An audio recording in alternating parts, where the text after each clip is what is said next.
दूसरे दिन ही राकेश टिकैत जी मेरे घर पे गए थे। पत्नी और परिवार के लोगों से माता जी से मुलाकात की, पिताजी से मुलाकात की और भरोसा दिलाया था कि इस परिस्थिति में किसान नेता खुद राकेश टिकैत जी, उनका संगठन हमारे साथ है। जब दिल्ली में किसानों का आंदोलन हुआ था, आपको याद होगा, मैंने पार्लियामेंट में उस समय बिल का विरोध किया था। केजरीवाल साहब ने और पूरी पार्टी ने किसानों का समर्थन किया था और मुझे आज बहुत अच्छा लगा कि आदरणीय नरेश टिकैत जी ने भी अरविंद केजरीवाल जी की गिरफ्तारी का विरोध किया।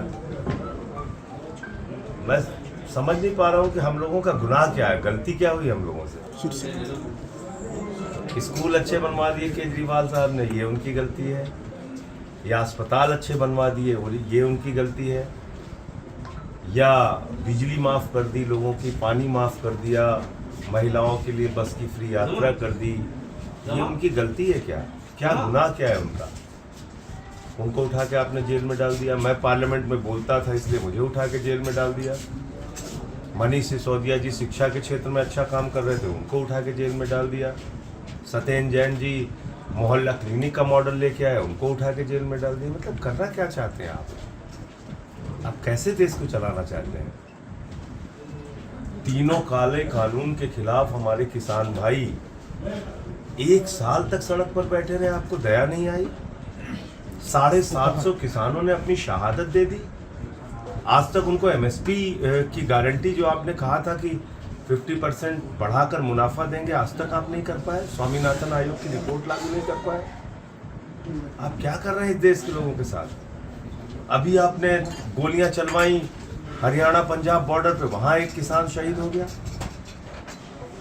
तो ये ठीक नहीं है और इसलिए हम लोगों ने तय किया है कि भाई हम तो लड़ेंगे इनसे, हम इनसे संघर्ष करेंगे और भारत के लोकतंत्र को बचाने के लिए, संविधान को बचाने के लिए। आपने देखा अयोध्या के सांसद लल्लू सिंह कह रहे हैं संविधान बदलना है, अनंत हेगड़े इनके पूर्व केंद्रीय मंत्री कह रहे हैं संविधान बदलना है, ज्योति मिर्धा जी कह रही हैं संविधान बदलना है, अरुण गोविल जी का बयान आया संविधान बदलना। आप संविधान बदलना चाहते हैं देश का, जो बहुत मुश्किल से बना, जिसमें देश के शोषित, वंचित, पिछड़े, दलित वर्ग के लोगों को आरक्षण की व्यवस्था है। आप चुनाव ही खत्म कर देंगे इस देश में। तो इसलिए ये चुनाव बहुत महत्वपूर्ण है 2024 का। भारतीय जनता पार्टी देश का संविधान बदल देगी, जो कि खुद उनके नेता कह रहे हैं, और भारतीय जनता पार्टी देश में आरक्षण खत्म कर देगी और चुनाव खत्म कर देगी। तो अगर संविधान बदल दिया जाएगा, चुनाव खत्म हो जाएगा, आरक्षण खत्म हो जाएगा, तो लोगों के अधिकार खत्म हो जाएंगे। फिर चाहे जितनी महंगाई बढ़ाए हम कुछ बोल नहीं सकते, चाहे जितनी बेरोजगारी बढ़ाए हम कुछ नहीं बोल सकते, क्योंकि हमारे पास वोट की ताकत तो रहेगी नहीं जो हमारे संविधान ने हमको दी है। तो इसलिए ये बहुत महत्वपूर्ण है और हम सबको इस बारे में सोचना है। आज अलग अलग वर्ग को अपमानित करते हैं आप। इनके एक नेता हैं, वो क्षत्रिय समाज के लोगों के बारे में टिप्पणी कर रहे हैं, उनकी बहू बेटियों के बारे में टिप्पणी कर रहे हैं। ये क्या है? आप बहू बेटियों के बारे में टिप्पणी कर रहे हैं क्षत्रिय समाज के? इतना आपका अहंकार और इतनी तानाशाही आपके दिमाग पे सवार हो गई है। तो मैं, जो केंद्रीय मंत्री रूपाला जी ने जो बयान दिया है क्षत्रिय समाज को लेकर और उनके बहू बेटियों को लेकर, मैं सावधान करना चाहता हूँ पूरी की पूरी भारतीय जनता पार्टी को। इस प्रकार की भाषा कतई बर्दाश्त नहीं की जाएगी और सूद समेत इसका जवाब दिया जाएगा। ये काम मत कीजिए, आप समाज को अपमानित करने का काम मत कीजिए। तो मुझे इतनी बात कहनी थी और आज मैं आया हूँ सिसौली और अभी महात्मा टिकैत जी को अपनी श्रद्धांजलि भी अर्पित करूँगा। मुलाकात सांसद जी, आप जेल में गए थे मुख्यमंत्री से मिलने, आपको मिलने नहीं दिया। हाँ, ये भी एक तानाशाही है। आज आप सोचिए कि बड़े बड़े खूंखार अपराधियों को भी सामान्य कैदी की जो सुविधाएं हैं वो मिलती हैं। दिल्ली के 3 बार के निर्वाचित मुख्यमंत्री को उनकी पत्नी से शीशे के आर पार बातचीत करने की इजाज़त है, सामने बैठ के मुलाकात नहीं कर सकते। पंजाब के मुख्यमंत्री आज गए, उनको भी शीशे के आर पार देखने की इजाज़त थी, सामने बैठ के मुलाकात की इजाज़त नहीं थी। अरविंद एक केजरीवाल राज्य के मुख्यमंत्री, मैं तो पूछ रहा हूँ तिहाड़ के प्रशासन के इतिहास में आप बताइए कब ऐसा हुआ है कि एक राज्य के निर्वाचित मुख्यमंत्री को दूसरे राज्य के निर्वाचित मुख्यमंत्री से खूंखार अपराधियों को भी जो अधिकार है वो अधिकार उनको नहीं दिए गए और इस तरीके से उनकी मुलाकात कराई जा रही है। तानाशाही है इस देश में, और किसको आप तानाशाही कहेंगे? एक आदिवासी समाज के बड़े नेता और झारखंड के मुख्यमंत्री को पकड़ के आप जेल में डाल देते हैं। लोगों के बीच में सबसे लोकप्रिय मुख्यमंत्री अरविंद केजरीवाल को आप पकड़ के जेल में डाल देते हैं। संसद में हम लोग सवाल उठाते थे, हमको पकड़ के जेल में डाल दिया। सिसोदिया को, सत्येंद्र जैन को, कितने नाम बताऊं आप। ईडी ने 8000 छापेमारी की है, मात्र 0.5% उनका कन्विक्शन रेट है, यानी कि मात्र 0.5% लोगों पे अपराध सिद्ध कर पाए वो। क्या अप्रैल तो महीने आपने में जांच एजेंसियों का मतलब मजाक बना रखा है, खुलेआम आप दुरुपयोग कर रहे हैं। जांच एजेंसियां ऐसे बन गई हैं कि जैसे किसी के खिलाफ भी मुकदमे लिखो, उसको जेल में डालो, उनकी पार्टी तोड़ो, यही कर रहे हैं। अरविंद केजरीवाल जी को राहत मिलने की उम्मीद है कोई इस महीने? अरविंद देखिए, केजरीवाल माननीय सर्वोच्च न्यायालय में अब मामला है, मुझे पूरी उम्मीद है कि उनको न्याय वहाँ से मिलेगा और उनके खिलाफ कोई सबूत नहीं है। 12 बयान एक आदमी का लिया गया, 10 बयान में उसने केजरीवाल का नाम नहीं लिया, अंतिम 2 बयान में लिया शरद रेड्डी ने और उसको जमानत मिल गई।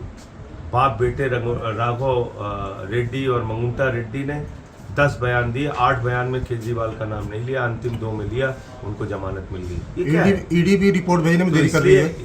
इसलिए जो शरद रेड्डी है उसने तो 60 करोड़ रुपए दिया रिश्वत बीजेपी को। जो शराब के घोटाले का किंग पिन जिसको ईडी ने कहा, उसने 60 करोड़ रुपए बीजेपी को रिश्वत दी है, साफ तौर पे दिख रहा है। तो इसको क्या कहेंगे आप? इस माहौल में भी दावा है 400 पार का। देखिए, वो तो 600 पार भी कह सकते हैं। अखंड भारत से उनकी सीटें आ सकती हैं, कुछ पाकिस्तान से, कुछ बांग्लादेश से, कुछ श्रीलंका से, कुछ अफगानिस्तान से, कहीं से भी सीटें। तो अगर 400 पार है तो ये क्यों कर रहे हैं? आप इतने दिन से पत्रकारिता कर रहे हैं, बहुत सारे नेताओं को आपने देखा होगा, जो चुनाव जीत रहा होता है वो झगड़ा करता है।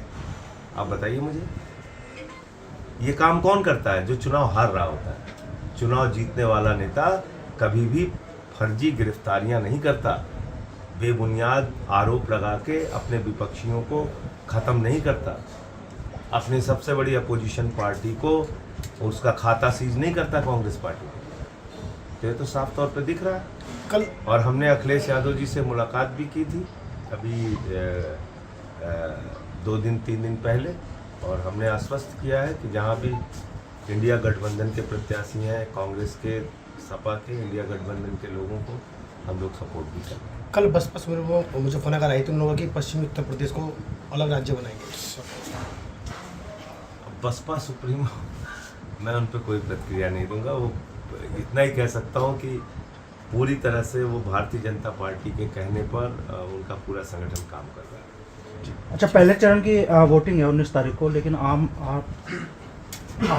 पार्टी का अभी कोई बड़ा मूवमेंट पश्चिम उत्तर प्रदेश में तो मैं तो अभी जिस दिन से जेल से निकला हूँ, एक भी दिन शांति से नहीं बैठा हूँ। लगातार अपनी पार्टी के लिए प्रेस कॉन्फ्रेंस करना, कार्यकर्ताओं से मिलना, लगातार काम में जुटा हुआ है। जैसे ही खाली हुआ सबसे पहले यहाँ पे आया हूँ और अन्नदाताओं के, किसानों के सबसे बड़े नेता के घर पे आया हूँ महात्मा जी को श्रद्धांजलि देने के लिए। और जो 2 हमारे बड़े नेता किसानों के हैं पूरे देश में, जिनकी अपनी पहचान है, वो नरेश टिकैत जी, राकेश टिकैत जी, उनसे मुलाकात करने के लिए और आभार व्यक्त करने के लिए आया हूँ। किसी नेता क्योंकि सबको इस समय अपने मुद्दों के बारे में सोचना पड़ेगा, चाहे वो किसान हो, चाहे वो नौजवान हो, महंगाई का सवाल, बेरोजगारी का सवाल, किसानी का सवाल, सब लोग सोच के वोट दें लोकतंत्र में।